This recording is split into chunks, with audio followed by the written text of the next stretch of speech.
Hello and welcome to episode 83 of the Page One podcast. I'm Marco and thanks for joining us at the Page One podcast, where we would like to speak to writers of all kinds about their writing journeys, how they got into the industry, and try and get as many hints and tips from them as possible. There are a lot of great past guests that we've had on, including authors, screenwriters, comic writers, video game writers, so please do check out the back catalogue because there's bound to be some names there that you're interested in. Regular listeners will at this point be expecting to hear from Tarek as well, but if you tuned in last week, you know he was moving house and he's still in the midst of that, so I think his microphone must still be buried under one of 100 boxes.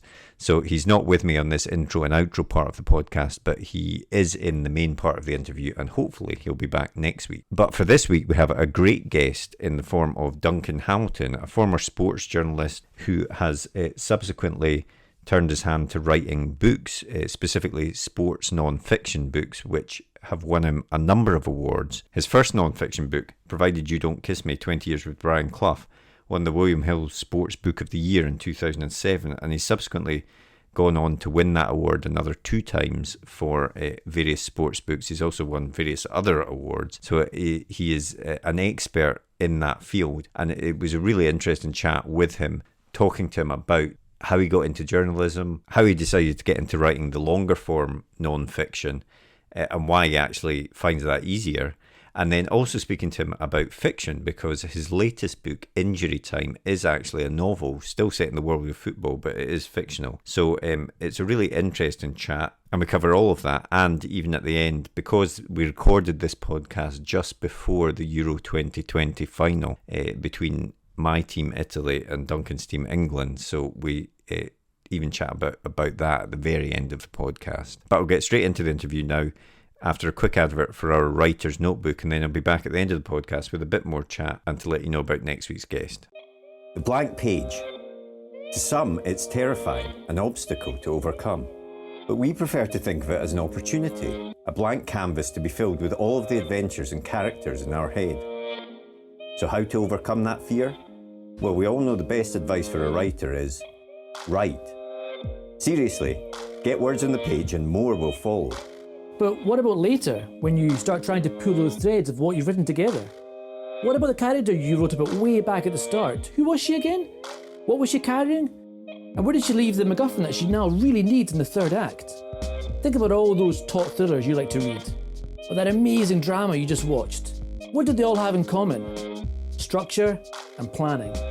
As aspiring writers ourselves, we've tried many different methods to try and organise all the thoughts about the stories we want to tell. We've been there searching for a piece of scrap paper to note something down, or making a quick note on our phone in between meetings. Or sometimes we'll make a note in whatever notebook we're carrying, or a document on our laptop so we don't forget that great idea. Let's be honest, it can all be a bit messy and it's easy to lose track of everything.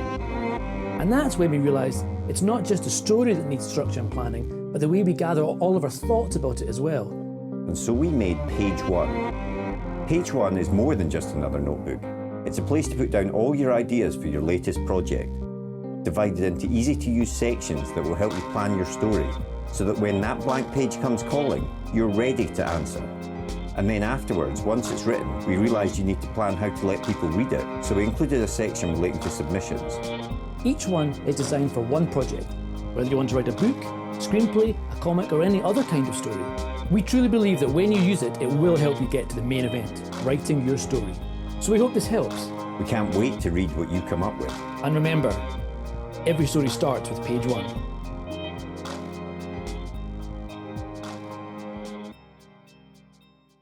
You started out in journalism and still do journalism. I mean, was writing something that you always wanted to do? Yeah, I didn't really think I could do anything else. I never had any other job. I wouldn't do a paper round or anything like that, although I used to go help my friend do a paper round. But I think I wanted to be a journalist as soon as I realised that you could get into football matches and matches free of charge. I thought, what a fantastic job this must be. So when I was 13, the school had a kind of office practice lesson, which was typing and shorthand and how to file and things like that. And so I did that, and the kind of consequence of that is that after kind of almost sort of 50 years on, I've got no kind of hand writing whatsoever because I've typed everything for so long, even notes to the milkman. So there's kind of nothing I can write over 2 lines, which I can then read back. I mean, the only person who can read it is Mandy. And she'll often go through them. I said, well, I think you mean this thing. Oh, of course I do, yes. I'm hoping. But no, I mean, I just thought journalism sounded such a fantastic life. And I went to work for a news agency, first of all. I went on a week's kind of trial when I was about 16. And it was a small news agency, and it was equidistant between Trent Bridge Cricket Ground and the City Ground. And I mean, literally, you could walk to either in about 30 seconds. Yeah. And I always remember coming home and my parents saying to me, what did you think about it? Do you think that newspapers or journalism will be the thing that you want to do? I said, I don't want to do anything else. I was entranced, really, from day one. Because it involved no set working hours, and you have your freedom. And as I said, I mean, you got this thing where, I was talking to footballers, people who actually played. It was wonderful. And I mean, I suppose this is sort of jumping forward, but the industry must have changed so much that sort of opportunity that you had then, does that still exist now for people? I think it is. I think it is opening up again, because there was only a story. In fact, I alerted a friend of mine to this. There was a piece on Whole Front Page in the UK Press Cadet this week about Reach taking on 72 new sports journalists. Right. Okay. Kind of, which is roughly about now, I think. And they're looking obviously for kind of football writers. I mean, I kind of told him because he writes about boxing, and not many people do. So I thought that he might be able to get himself in there. And so I think that is. It is kind of happening again, because they're looking for people not kind of necessarily to come out of a journalism background, or people who might be attracted to journalism but aren't in it. Whereas with mine, I mean, I went on to the sixth form at school, but I was never there. I was always working. My home was the little desk that I had in the kind of back office of the news agency. Or during the summer, certainly in that period before the schools actually broke up, I was sitting in the press box at Trent Red Bridge. So it was just lovely. And was it very much a sort of learn on the job type job? Obviously, you've done the shorthand, but yeah. Yeah, I mean, it was really sink or swim, and certainly with news agencies, because if you couldn't do it, they wouldn't keep you on, really. But I was very lucky, because when I first went to the news agency, Matthew Ingle, who then later became the editor of Wisdom, The Guardian, cricket correspondent, has written several books. He'd actually bought out the kind of sports desk, and he was running it, and he stayed for a year. He was a fantastic help to me in terms of learning how to write and what to read and all those kinds of things.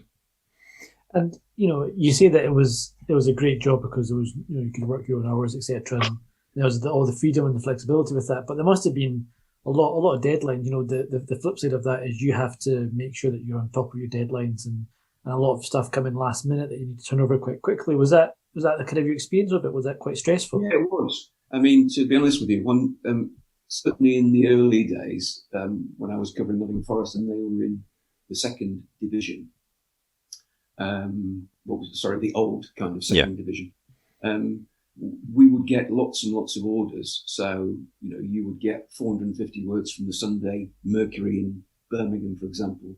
You would get 300 words from the Sunday People, both in London, and then you'd have to do a Manchester version if they were playing somebody from the north. And you would be turning out an awful lot of copy over a very quick period. I mean, the first one, I always remember I used to do the Sunday Express, and I used to try and do that right on the whistle. So I'd send them 400 words right on the whistle. Yeah, I mean, that must be obviously sort of stressful at the time, but it's such a great skill to learn. I imagine that stood you in good stead as you moved into writing sort of non-fiction books and stuff as well. Yeah, and I think it was, to be honest with you, when I left writing journalism, I mean, I didn't do that much writing for about 10 years. I just went to meetings as a kind of newspaper manager. Mm-hmm.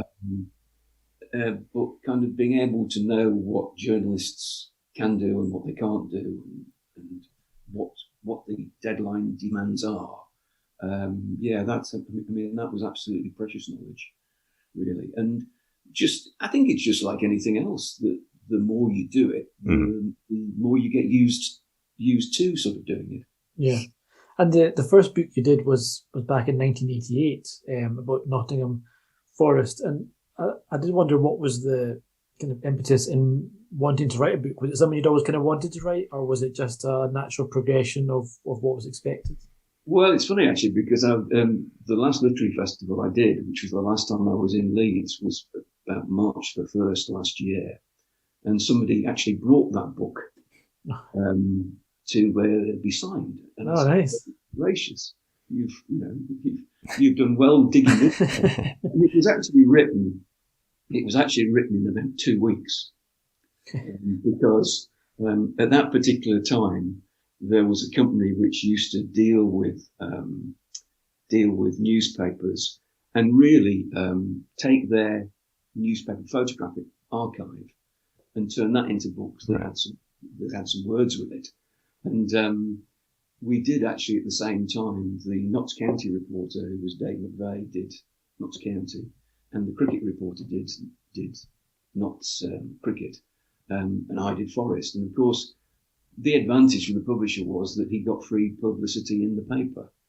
And at that time, the Evening Post was selling an awful lot of copies. But I thoroughly enjoyed doing it, and I always wanted to write books eventually. Mm-hmm.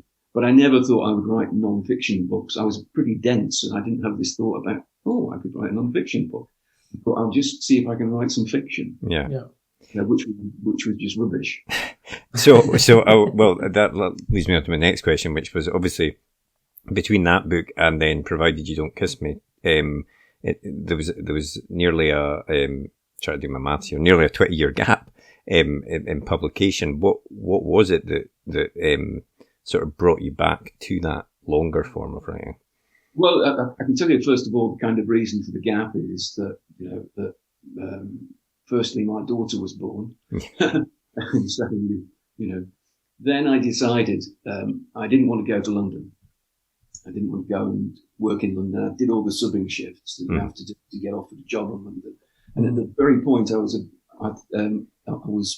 expected to be offered a job, I thought, I don't want to do this. I want to stay in Nottingham. But the only way that you made any real money in provincial journalism wasn't by writing. It was actually by going into management. So I went into management. And so I was kind of organising and meeting and doing meetings and all those kinds of useless things, which frankly, you realise that, 15 years of your life has gone by and you're getting them back. And I wrote when I did write, I normally wrote book reviews or I wrote about politics. And writing about politics was a total waste of time because nothing has changed really in there at that time. But Provided You Don't Kiss Me just came about when we went off to Mandy and I was in Yorkshire then. I was the deputy editor of the Yorkshire Post, and we'd kind of gone away for the weekend, and I was listening to the radio on Radio 4 one morning, and they were doing a piece about a play about Brian Clough, which was on at the theatre, which was on at the Playhouse. And I said to Mandy, I said, well, we must go. I want to go and see it, because I thought it was going to be about his life. Mm-hmm. Mm-hmm. And so when we went, and it wasn't about his life, and I left and said, well, even if it had been about his life, no one else would have been able to kind of tell me things that I already know. Mm-hmm. And she said, well, why don't you write about it? And so one morning, when she'd gone to Morrison's to do the shopping, I thought to myself, can I write the first page? Mm-hmm. And I wrote the first page, and then I left it there for 2 months. And I started, I can remember it vividly, I started writing it properly on September the 1st, and I finished writing the first draft, which was essentially what we got, on December the 1st. Wow. Nice. And of course, it then went on to have great success. It won the William Hill Sports Book of the Year award, which you've won multiple times since then. But how did that feel, for your first sort of non-fiction book to do that? It was remarkable, really, because I think everybody thought that day that Bobby Charlton was going to win. And then, oddly enough, when we got to the ceremony, Bobby Charlton was the first person that we kind of met. Mm-hmm. And lots of people from the Yorkshire Post had given me things for him to sign. So I went in with this big bundle, and he signed them all, and he was the first person afterwards to kind of come over and shake hands. And it was remarkable, really, because I had no idea whether the book was any good, because it was my life. And it got a little bit of coverage, but it didn't get an enormous amount of coverage. But then people started to mention it on radio and things like that. And I always remember I went in to see my editor. I went in to see my agent, and this was about 6 weeks before William Hill. It had been shortlisted by then, and just very casually she said, "Everybody in publishing thinks you're going to win," and I thought, surely not. Not against Bobby Charlton. Yeah. And then John Inverdale did a piece in the Telegraph when he had a column a week before the actual event, and he said it took 2 minutes to decide this year's winner. And a friend of mine said to me on the morning, he said, "Your book deserves more than 2 minutes reflection. I'm sure you've won." And crikey, he was right. Wow, brilliant. And you mentioned having an agent there. Did you have an agent, obviously, before the book launched? Did you write the book and then find an agent, or was it kind of... Yeah, and nobody knew I was writing the book. I just sat down and wrote it. I didn't tell anybody. I mean, only Andy knew that I was writing it. And I would write early before I went to work, and then when I came home at night. I didn't know the agent before, and it was by pure chance. It's one of those things by... pure chance. The editor of the book had met my agent 4 weeks before. He'd kind of just gone to 4th Estate. And he said to her, "If you get anything laddish, would you let me have it?" Anything sporty, anything laddish. And she went away thinking, because she normally does fiction, women's fiction and things like that. And she said, "Well, I'm not going to get anything remotely laddish." And then literally, of course, I sent her this and said, "Look, this is what the book's about, etc." And she sent it off to him. And he kind of read it over the weekend and bought it on the Monday. Wow, brilliant. That's what you want when you write something down. Yeah, absolutely. And obviously that book's success clearly convinced you to sort of go on a tear of writing non-fiction books, because since then you've been pretty prolific. I mean, is it just something that you found that you enjoyed doing, writing in that longer form?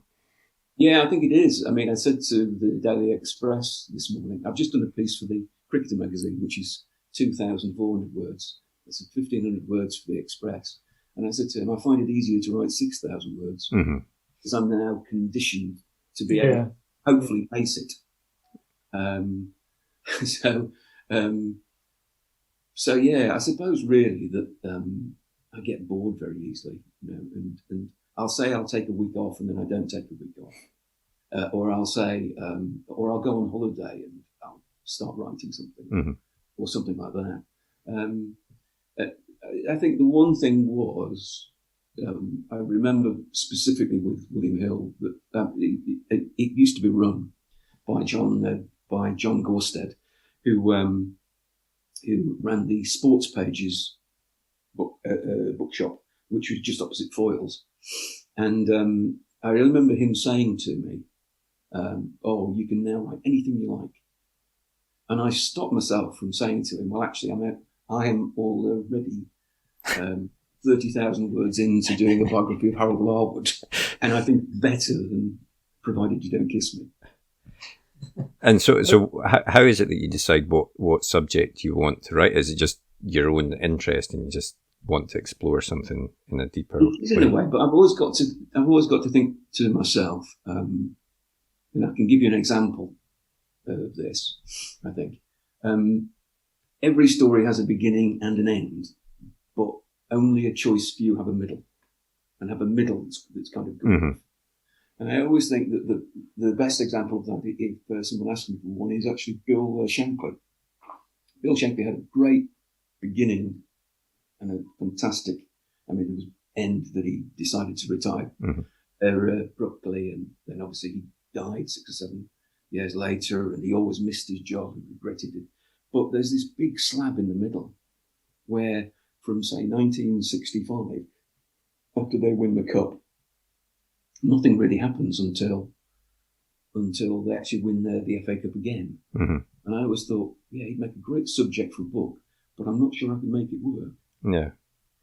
And do you, with these subjects, when you're thinking about them in that way, obviously your own experiences and your knowledge of the sports and stuff will inform a lot of what you're writing about, but do you spend a lot of time sort of researching, reading other materials and stuff to try and get right into the story?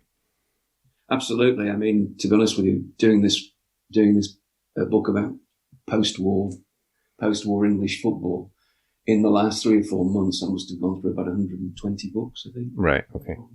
Plus so many newspapers, unbelievable amount of newspapers. I mean, it makes it a lot easier now. When I was doing Harold Larwood, I spent an awful lot of time researching on kind of, the big kind of microfiche. Microfiche, yeah. Whereas now, of course, how easy is it? You just sit there and, the laptop on which I'm talking to you now, go to the London Library, or the British Library, or libraries around the world, and and it's there. And you can it's a lot easier, but then you don't look like a spy when you're doing it. That's why I always miss that. We're like spinning through the stuff at top speed. I don't know if either of you ever went to Colindale before they actually moved the newspaper library to the British Library. Oh goodness, it was one of the most depressing experiences. I mean, the staff were very nice, always very pleasant, and you got the things that you wanted and all those kinds of things. But it was like something else. I mean, when you expected Charles Dickens to come in at any moment. So I was pleased that I don't really have to go into the British Library that much. I know at the moment, there are still some newspapers. There are about 5 or 6 newspapers I've got to go and actually have a look at on the kind of microfilm. But other than that, everything now can be done from this table. And what's your process for writing books compared to writing, your articles? Because obviously you're well used to getting editors' notes back, to doing redrafting, but is it pretty much the same process for you, just on a bigger scale with books? Well, it really depends on the book. I did Eric Liddell a few years ago, and I wasn't quite sure. I wasn't sure whether I wanted to do Eric Liddell, only because I didn't think there'd be anybody alive who would have known Eric Liddell. As it turned out, I ended up talking to the 99-year-old man who was much fitter than I was, who had actually been, who had the bed right next door to Eric's. Wow. And his wife, who also knew Eric, obviously Eric's daughters, and survivors of the prisoner of war camp that he was in both, America, Canada, and here.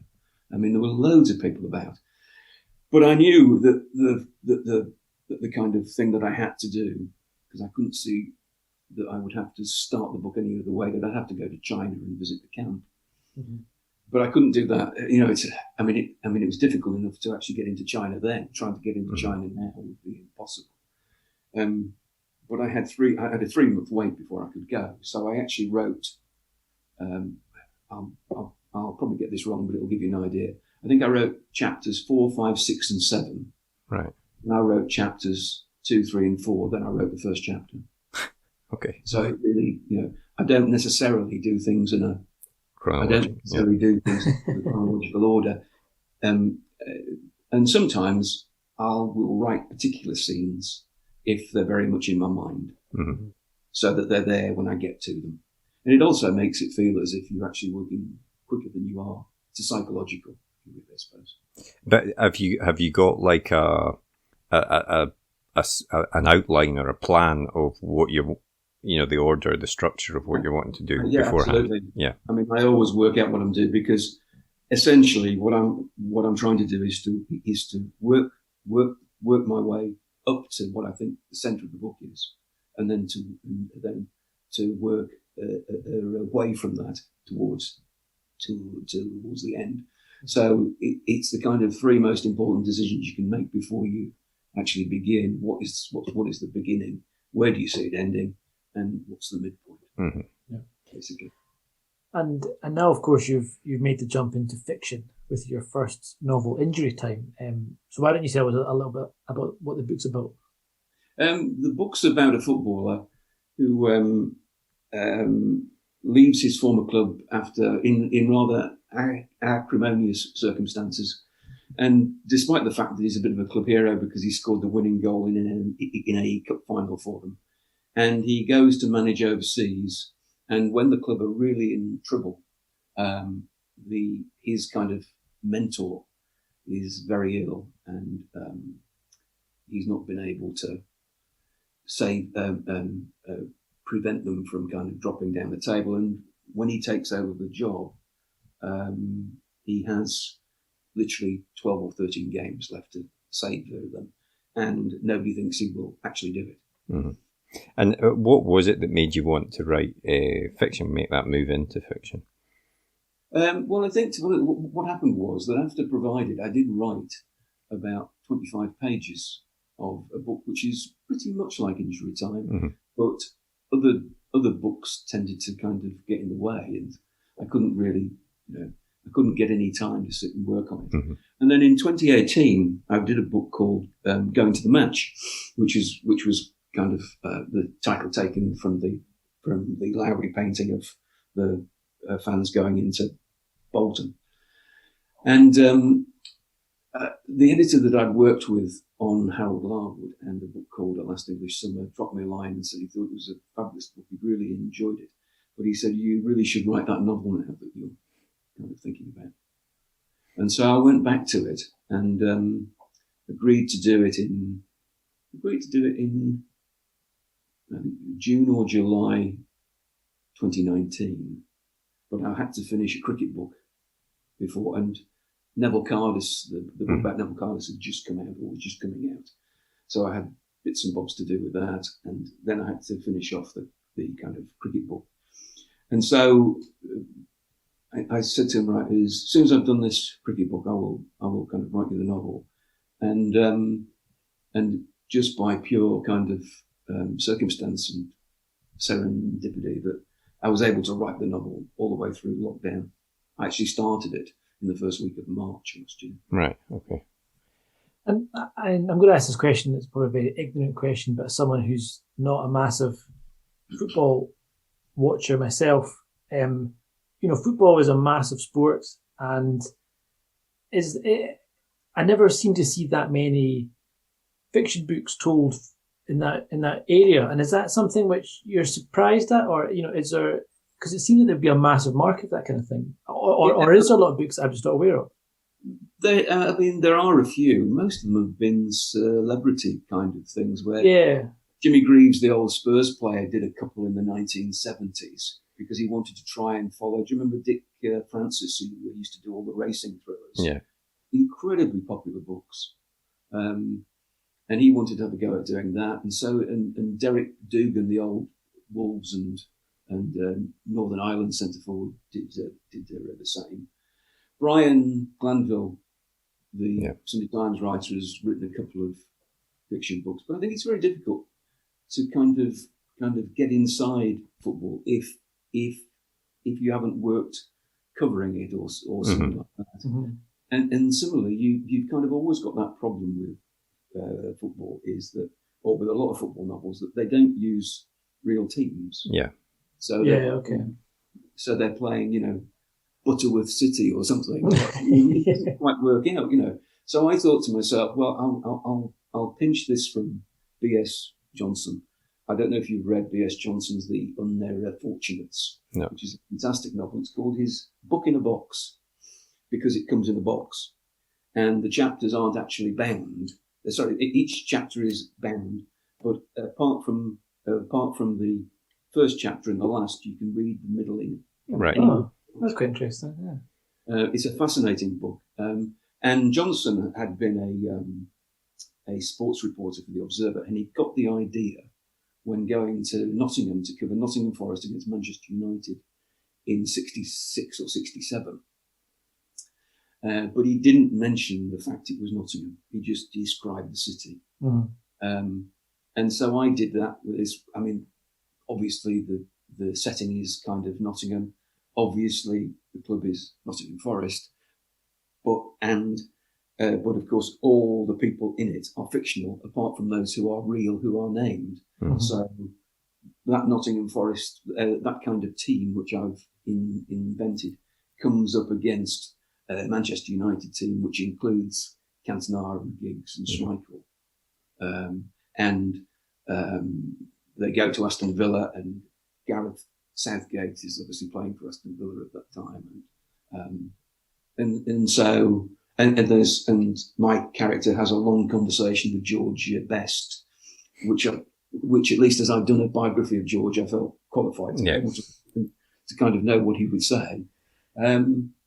So I think that's one of the reasons, and I just thought that the only way around it was to give walk-on parts to real people.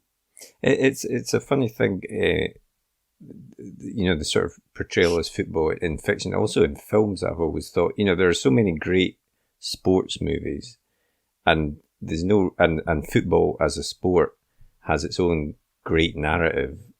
Just look at the tournament at the moment, and characters and every pressure, stress, everything that all these other sports have, but they can't ever seem to get football right on the screen either. I don't, whether it's the way they film Lasso? it. Yeah, well, yeah, exactly.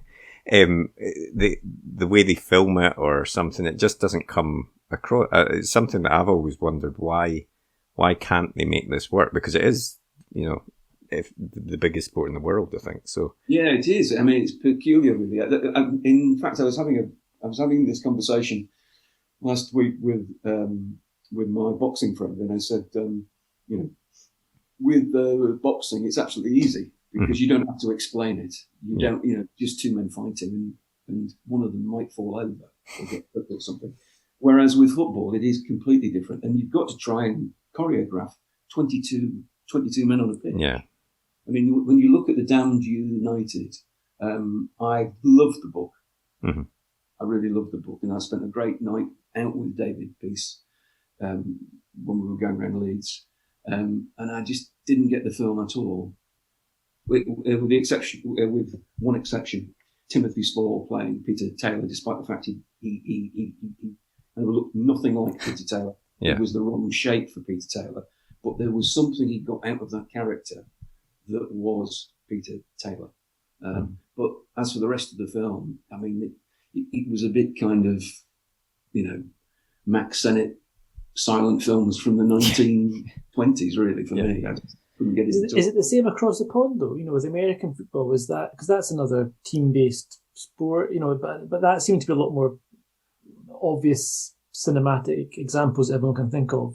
I think quite the same over here. I think it's the same with baseball and American football, is that they're much easier to film because there are moments when you're absolutely stabbed. They've been trying to make a film of my Harold Larwood book now for about 10 years.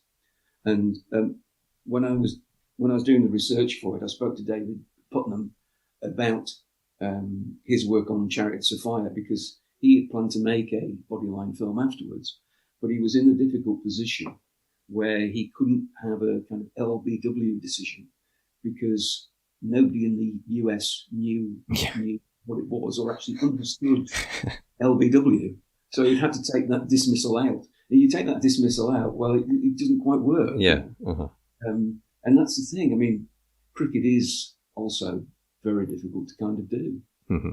No, it is. I just wonder if someone will crack it one day, but I don't know. Like, at the moment, I think that the most, with actually, you mentioned Ted Lasso, Tarek, that the actual football scenes they're so obsessed with being on the pitch with the players, and it's almost like something out of FIFA. And it would be a lot better if they just put it like you would see it on TV and everything. It would look more realistic for a start, I think, because you don't actually see those angles in a real football game, so it doesn't feel real immediately. But so going forward, are you wanting to write more fiction, or you said you're obviously working on a non-fiction just now? But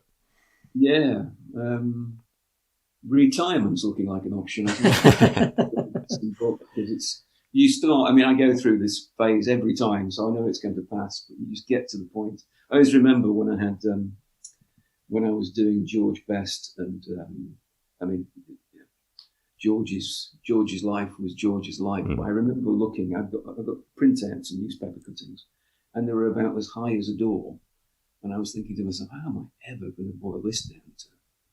I'll never do it. And I'm at that point at the moment. And then yesterday I was looking through some stuff from the early 60s. I thought, do it this way, that way. So it comes very.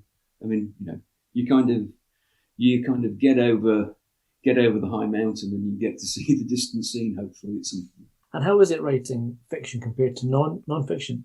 Was it easier, it was liberating? Oh, really? Okay, that's interesting. It was correct, because I didn't have to go and talk to anybody. Yeah, I didn't have to talk. I mean, what I've used, there's a thing, isn't there, where they say all these characters are real except for those that aren't, or something. And so there are loads of little kind of football stories that I've heard, that I've tweaked and I've used. And I found that I only had to write for about 3 hours a day. And whereas with non-fiction, you're looking at it and you might get to a line, you think, oh, hang on a second, I need to know when so-and-so happened. And then, I probably need a little bit more of this. I'll have to go and research it. Yeah. And you go and research it, then you come back. And so if you get through 700 words a day, you're kind of lucky, really. And is the sort of redrafting and editing process different as a result of that as well?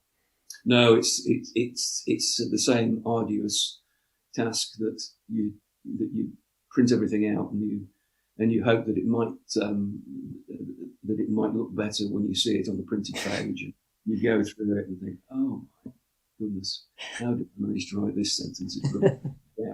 It's just that, honestly, you do always feel that. And then the worst stage of all, and this never changes either, the kind of proofs come, and you have to go through them, and you've read this book 64 times, and the proofs there, and they're all in nice kind of typeface, and it's like having somebody turn up your door with a shotgun, really, because you have to very reluctantly go through. Yeah. You think, oh no, I've got to change that. And am I right in saying that the book comes out today? It is. At the time of recording. Today, yes. And how has it been doing a launch, during the pandemic? And I know it's a bit better now, bookshops are open now at least, but still not quite the same scale. Well, usually what I do is I'm going down to London or going into Leeds and doing interviews down the line on radio. But of course, at least this time, I don't even have to do that. I can just do it from here, which is actually much better for me. Yeah, definitely. I mean, because you always find it's the same with doing book festivals. I've done a lot of book festivals, but I think every time I do a book festival, unless it's very local, I've got to kind of, I've got to go overnight, and you suddenly lose 2 days' work. Whereas with this kind of system, it's just, you can say, oh, I know, I'll just have lunch. I'll do this 10-minute radio program I've got to do. Then I'll go and have a nap or something. It's wonderful. And there's something nice about, the book festivals this year and stuff. They were all online.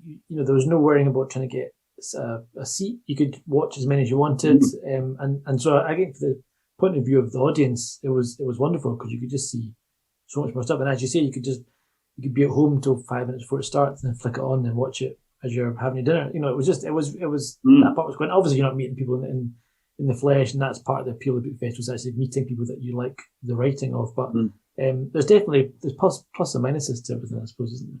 Yeah, I was due to do the Oxford Literary Festival last year, and I remember saying to my publisher in early March, I said, well, there's no way that this is going to go ahead. And they were, what? What do you mean? I said, no, I said, we'll be in lockdown by then. Of course, it was, I mean, Oxford's one of those places I love going to because I just love the city, but you just I kind of missed that bit. Really. Yeah. And it's sometimes really just kind of very nice to meet kind of readers. I mean, I've had a lot of letters over lockdown from readers. That's good. They've either been sent on by the publisher, or in the last cricket book I did, I mentioned the village where I lived, and they just wrote my name, my profession, and the name of the village and the post office, because I buy so many books. I'm kind of quite well known. Yeah. I'm quite well known at the Ilkley post office, so they always know where to find me.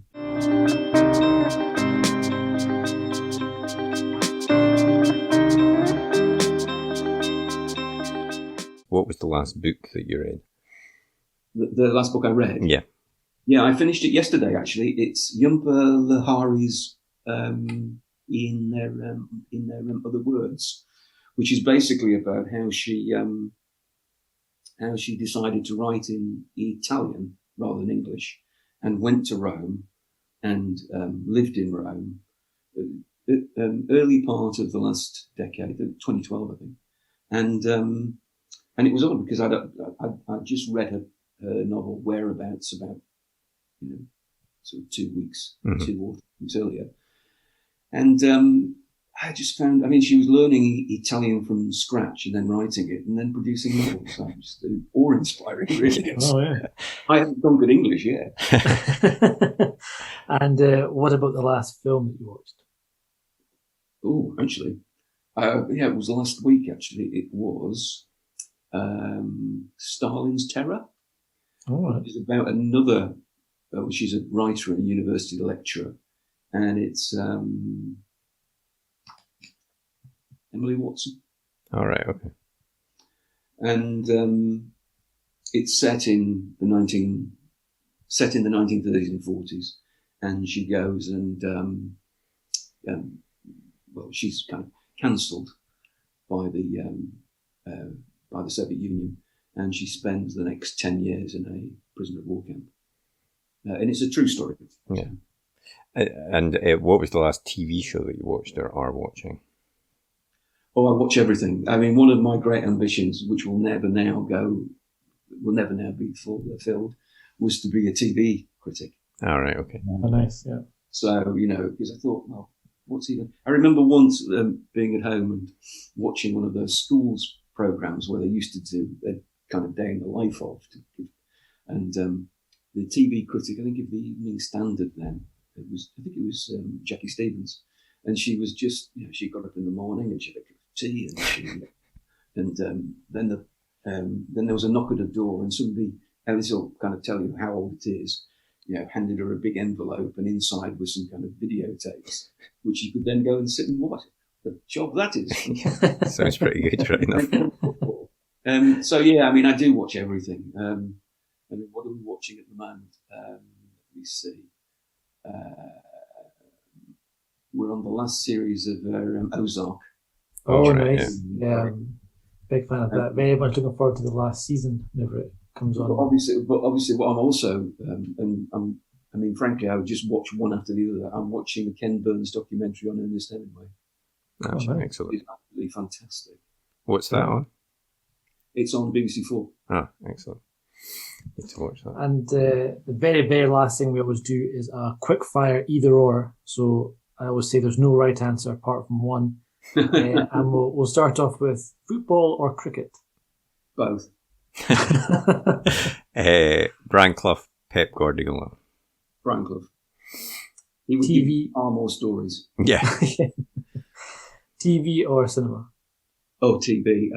I have this thing that whenever I go to a cinema, I always sit either behind or in front of the man on the mobile phone. I've just given up now.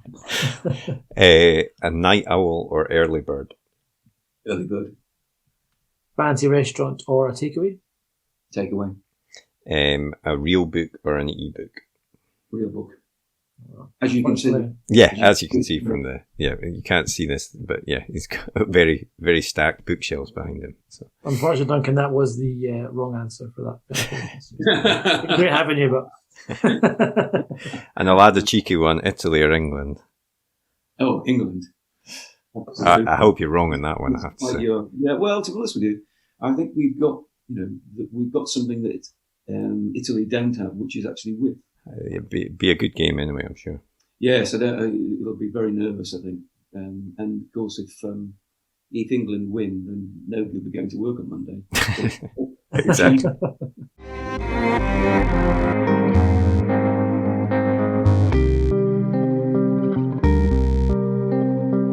Well, thanks very much to Duncan for coming on to the podcast. I really enjoyed that chat, and I'm sorry that you were wrong about the outcome of the Italy-England match. Well, sorry, not sorry, I guess.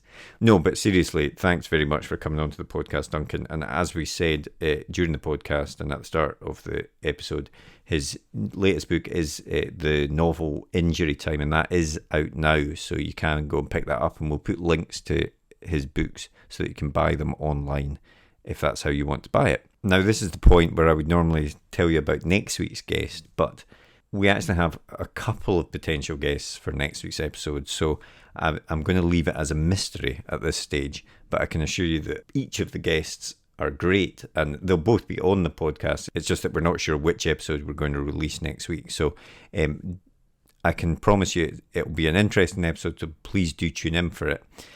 Before we go, if you enjoyed the episode, if you could take time to give us a quick review and rating on Apple Podcasts or whatever podcast app you use, that would be amazing.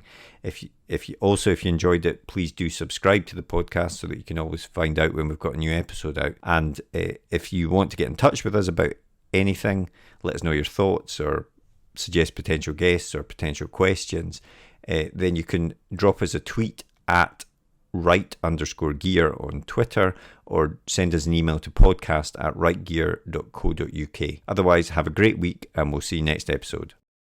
Well, I hope you enjoyed that episode. If you did, please leave a comment down below, hit that thumbs up button, and be sure to hit that subscribe button as well, so you never miss an episode like these ones below. And if you want to get in touch, you can always drop us a tweet in the Twitter machine, which is at UKPage1, as evidenced here, and our other social media channels are available. Otherwise, we hope to see you next episode. See you later.